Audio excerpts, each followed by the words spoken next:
अच्छा होना जैसा दिखता है, लेकिन ऐसा होता नहीं। जिसकी निद्रा ही नहीं है, गायब है, सो ही नहीं पा रहा है, हवा में उड़ रहा है दिन भर, तो वो उसका ध्यान भी अच्छा नहीं है। धन का सदुपयोग करना ही हमारा सबसे बड़ा समाधान है और हमारा भोग। वो थोड़ा साधना से अलग है, इसलिए इसको बाद में लेंगे। किसका है? ये पुरुषोत्तम जी का है।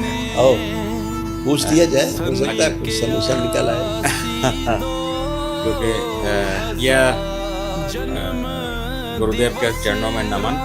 कोई व्यक्ति ऐसा कैसे करे, कैसे चलाए नॉन प्रॉफिट ऑर्गेनाइजेशन या मंदिर या यज्ञ या पूजा पाठ, किस रूप से चलाए जो उसको कर्म के बंधन में न फंसाए। अच्छा प्रश्न है इनका, क्योंकि ये उसमें संलग्न है, उसमें जूझ रहे हैं जी। तो ये भी चिंतन से जुड़ा हुआ ही प्रश्न है जी। चिंतन के आधार पे चिंता कर रहे हैं। अगर चिंतन इनका नहीं होता इस विषय पे तो प्रश्न नहीं उठता है कि जो कर रहे हैं ठीक कर रहे हैं। तो आपका जो प्रश्न है कि हमारा भोग न बने, ये सोचना ही गलत है कि हमारा भोग बनेगा कि नहीं बनेगा। ये यहाँ प्रश्न ही नहीं है, प्रश्न नहीं है। ये प्रश्न इसलिए आपने उठा है कि आपने पीछे बहुत कुछ अध्ययन कर रखा है, कुछ चीज़ें देख रखी हैं, समझ रखी हैं। उस आधार पे आपके अंदर एक प्रश्न बनता है, महापुरुषों की कुछ बातें सुनी, उस आधार पे बनता है।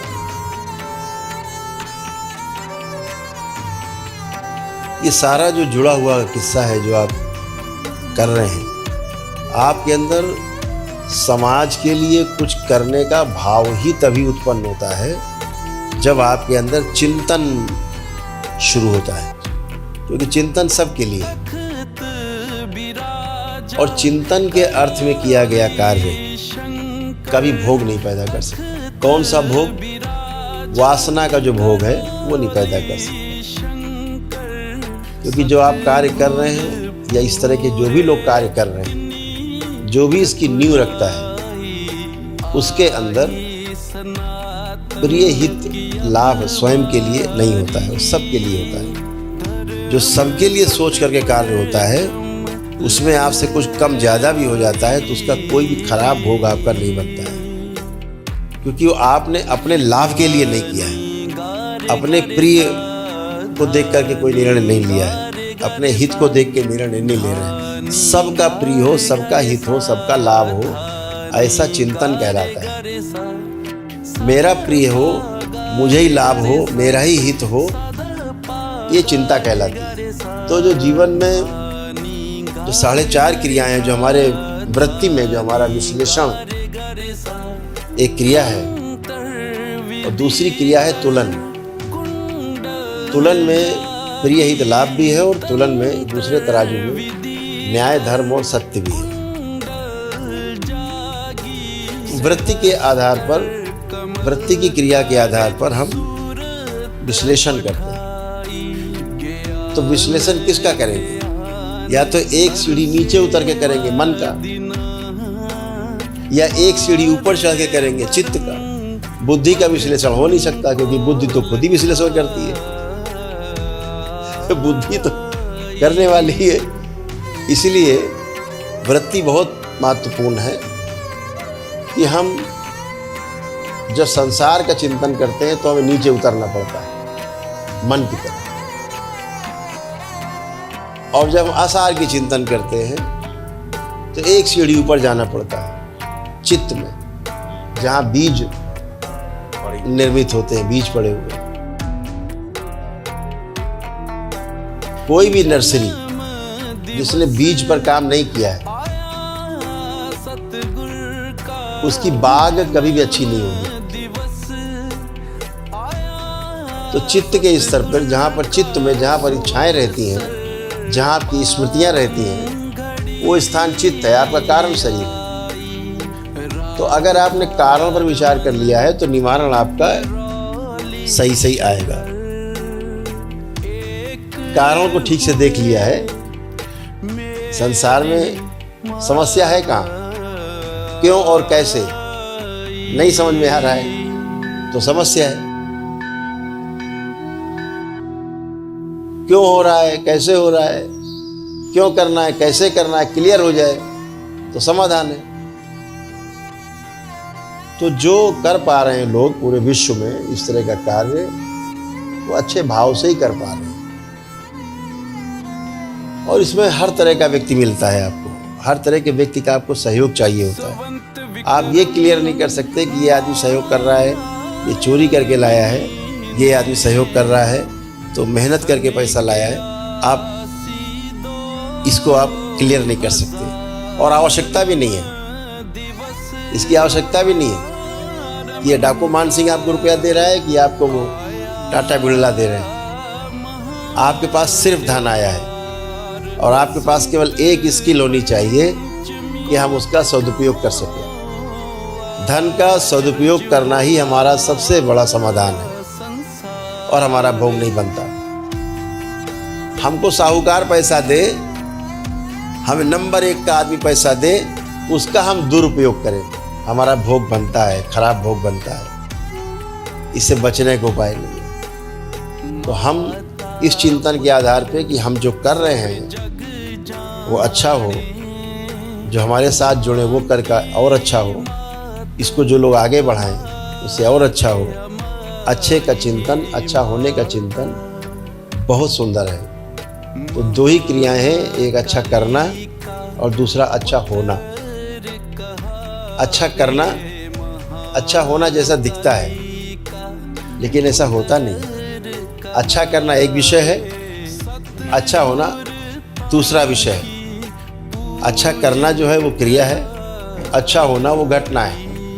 तो क्रिया और घटना का जो अंतराल है यही ध्यान कहलाता है।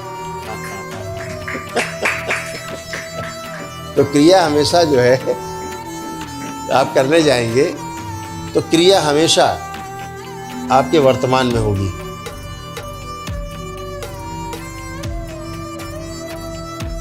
वर्तमान में होगी।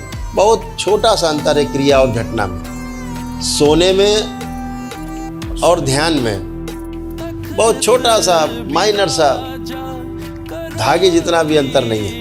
इधर गिरे तो निद्रा, उधर गिरे तो ध्यान। मेरे दृष्टि में निद्रा भी एक बहुत बड़ा ध्यान है। निद्रा भी ध्यान से कम नहीं है। अगर किसी व्यक्ति को ठीक से निद्रा आ जाती है वो ध्यान ही है। उतना समय व्यक्ति होता कहाँ है? कहीं नहीं। तो ध्यान में भी कहीं नहीं होता है। तो घटना निद्रा भी है, घटना ध्यान भी है। निद्रा कोई क्रिया नहीं है। जैसे मेडिटेशन एक क्रिया है, ध्यान तो नहीं है। अल्टीमेट तो ध्यान है। तो क्रिया क्या है? मुद्रा में बैठे, अच्छे आसन में बैठे, सुखासन में, ये क्रिया है। मुद्रा लगा के बैठे, क्रिया है। आंखें बंद की, रीढ़ की हड्डी सीधी की, चेहरे को स्माइली बनाया और इंतजार करने लगे प्रतीक्षा, दृष्टा भाव में अवस्थित हुए। तो क्या है? ये क्रिया है, ये सारी क्रिया है। लेकिन घटना कब घट जाएगी, ध्यान कब घटित होगा, आप जान नहीं पाएंगे। ऐसे ही निद्रा है। आप अच्छे बिस्तर लगाया, बिस्तर पे आरामदायक मुद्रा में लेटे, तकिया लगाया, चादर आदर ओढ़ी, एसी वेसी चलाया, सारा परिस्थितियाँ आपने अनुकूल की और उसके बाद आंखें बंद कर ली। यहाँ तक तो क्रिया है। निद्रा कब आएगी आपको पता नहीं होता, वो भी एक घटना है। तो एक निम्न स्तर पे घटना घट रही है उसको हम निद्रा कह रहे हैं। एक उच्च स्तर पे जो घटना घट रही है उसको हम ध्यान कह रहे हैं। दोनों एक जैसे हैं। तो निद्रा अच्छी लेने वाला व्यक्ति अच्छा ध्यान में जा सकता है। ये संभावनाएं हैं। जिसकी निद्रा ही नहीं है, गायब है, सो ही नहीं पा रहा है, हवा में उड़ रहा है दिन भर, तो वो उसका ध्यान भी अच्छा नहीं हुआ। इसलिए अच्छी ध्यान के लिए अच्छी निद्रा भी जरूरत। तो कोई भी आप क्रिया कर रहे हैं, कुछ भी आप कर रहे हैं, आप जब इस भाव से कर रहे हैं कि मैं जो कर रहा हूँ वो सबके लिए सदुपयोग हो, सबका उसमें अच्छा हो, सबका उपकार हो, तो उसमें कहाँ से पैसा आता है, कौन कैसे दे जाता है, कौन कहाँ से लाया, कौन कैसे कर रहा है, चोर आपका सहयोग कर रहा है कि साहूकार कर रहा है, इसका कोई मैटर नहीं। आपका परिणाम अच्छा आना चाहिए। सदुपयोग के आधार पे परिणाम आना चाहिए। आप सदुपयोग कर पाते हैं, बस यही उसका अल्टीमेट है। तो जब सदुपयोग करते हैं तो कोई भोग नहीं बनता किसी प्रकार का। और इसको अगर और थोड़ा रिफाइन कर लें, थोड़ा और ज़्यादा कर लें, आप ताला लगा दें तिजोरी में। कौन सी तिजोरी? भोग की तिजोरी। ना अच्छे का ना बुरे का। मैं करता हूं, मैं अक्रियाशील का पार्ट हूं, मैं करता ही नहीं, बस माध्यम हूं। तो ना तो अच्छे का पुण्य ना बुरे का खराब भोग पाप, दोनों ही नहीं आएगा। और यही चाहिए। अगर पार होना है 84 लाख योनियों के जन्म मरण के बंधन से, तो अच्छा करने से और अच्छा होने से, दोनों से, तमोगुण से, रजोगुण से और सतोगुण से, तीनों से पार जाना होगा, तभी मुक्ति है। अगर अच्छा पकड़ लिया आपने तो फिर से दोबारा भोगने के लिए आप तैयार रहिए, फिर से मनुष्य योनि में। इसलिए महापुरुषों का कहना है कि हम तीनों से पार जाएं, और तीनों से पार जाने का एक ही विधि है, शिवत्व, साक्षी भाव, दृष्टा भाव, यही रास्ता है। हरि हरि।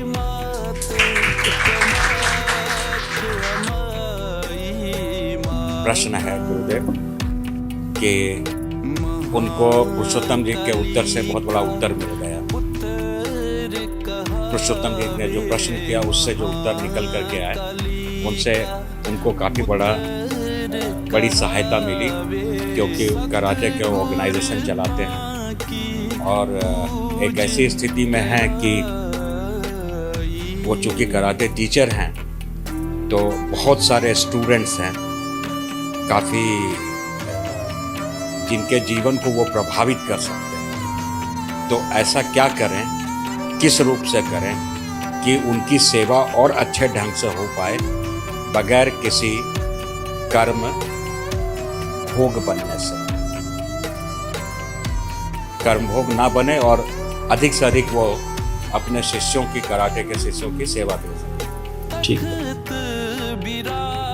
बहुत सुंदर प्रश्न है कि अपने विद्यार्थी को और कितना अच्छा हम बना पाएँ, क्या उसको दे पाएँ कि उसका रिजल्ट बहुत अच्छा हो। दो चीज़ें, पहला तो ये कि ये भाव बहुत मजबूत हो। पहला भाव कि मेरा शिष्य, मेरा विद्यार्थी मुझसे भी आगे जाए।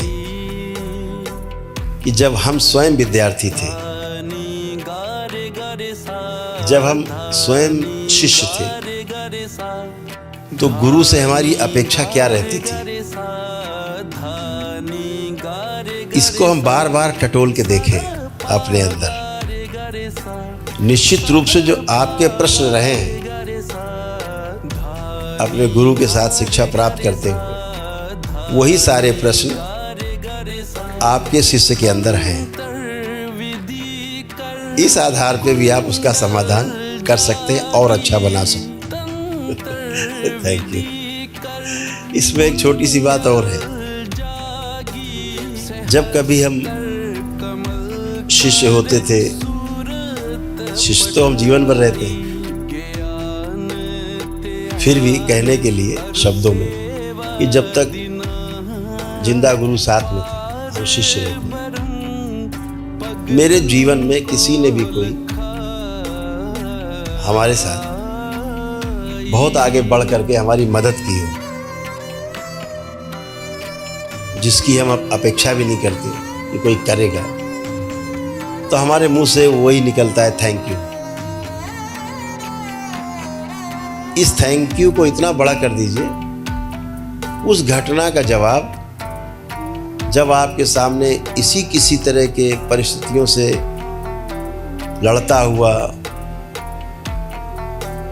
फंसा हुआ कोई शिष्य सामने आए, तो उस थैंक यू को आपको याद करना है। और जो आपके साथ किसी ने किया था अच्छा, वो उसको अच्छा करना है।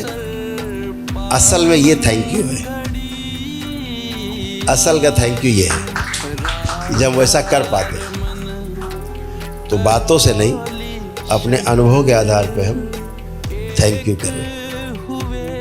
इस बात को थोड़ा अगर और विस्तार दें अपने पूरे जीवन यात्रा में, जब भी किसी ने आपकी मदद की है और आपके हृदय से थैंक यू निकला हो, तो जब भी मौका लगे लाइफ में, आप ही की तरह इच्छा रख के सामने व्यक्ति आया हो उसी तरह का, और आप उसकी मदद कर दें, उस घटना का असली थैंक यू वही होता है।